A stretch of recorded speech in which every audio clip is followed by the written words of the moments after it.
Hi everyone, and welcome to my first episode of Woodshed Wednesday, where I discuss tips, tricks, and licks to make us all better guitarists.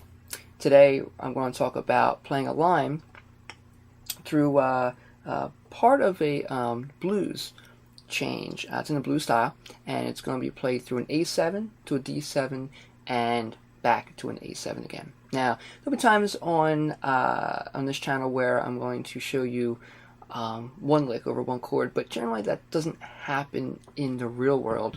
Usually you're playing through some changes. So what I like to do is instead of showing you a lick, I'll show you a line. And it's keeping the integrity of that line through chord changes. In this case, A7, D7, and back to A7.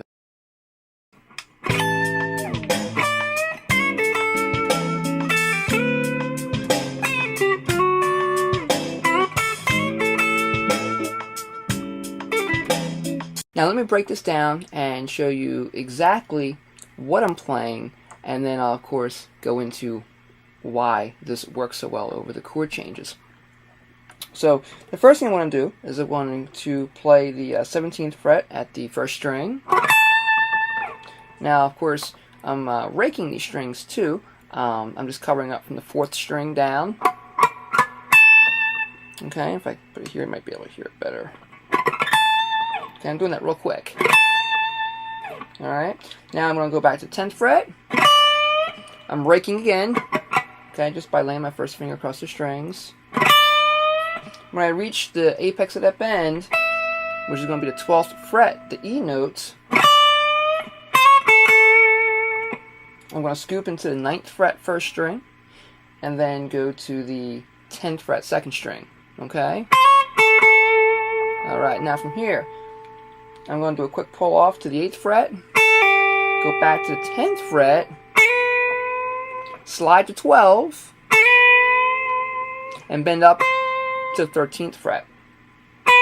Adding some vibrato, okay, and then hitting the note again while it's bent, releasing it, come back to the 10th fret,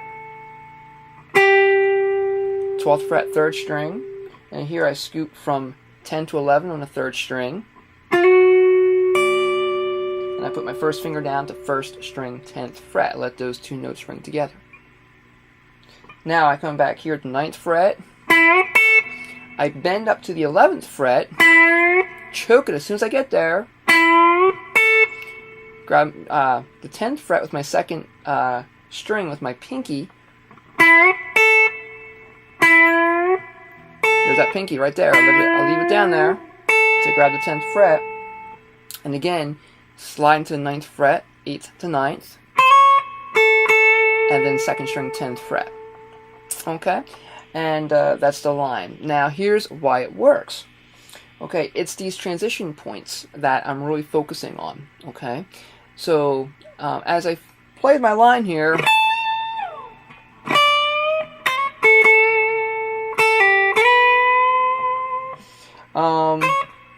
I'm focusing on the C sharp to the C natural. So if you look up here above my right shoulder, this will explain it.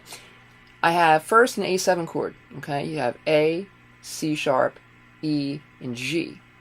Okay, and now what you're going to see is you're going to see a D7 chord, and you're going to see D, F sharp, A, and C. All right, so 1, 3, 5, 7. All right, now what you want to look for when you make these transition points from one chord to the next is a note that's a half step away, another note that's not in each other's chord. So for example, here, the highest note you heard me play was a C sharp. Now the highest note you're going to be hearing me playing is a C natural. Okay, so I went from a C sharp to a C natural. Clearly I'm not in that same chord, okay, because the A7 had a C sharp. So now I'm playing a C natural, and I'm certainly playing along now with the D7 color, not the A7 color, right? And it makes it dramatic because it's only a half step away. Okay, I didn't go somewhere else. I stayed right within a half step. It's real small. There's that first hint at that change, right? There's the other change, G to the F sharp, okay? Then I go back to the C sharp again to reintroduce the A7. So that's how that's working, okay? So if I look at the G to the F sharp, it's going to be the 7th of A resolving to the 3rd of D. And if I take a look at the C, which is the 7th of D, resolving to the 3rd of A. So it's that 7-3 relationship going back and forth, and it makes it sound really smooth. Now, you can look at this line a few different ways. Number one, you have a line that you know to play from A to D back to A again if you're playing a blues. Great.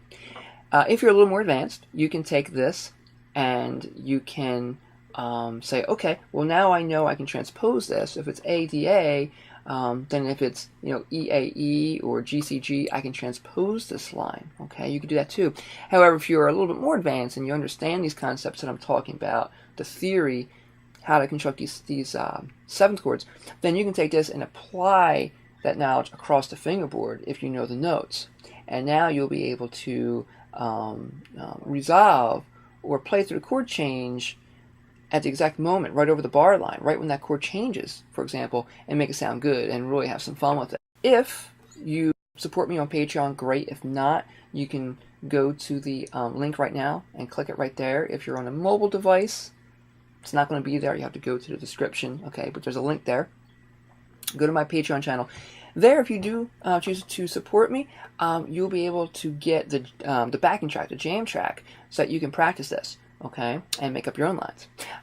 And also, you'll be able to download the tabs, the music notation, and also the chord diagrams that go along with it as well. You'll get all that over on Patreon, okay? So take a look at this, try it out, happy playing, and stay tuned for next Wednesday, where I'll be using the same chord progression, but applying a different style, which is going to be a lot of fun. So till then, hit the woodshed, happy playing.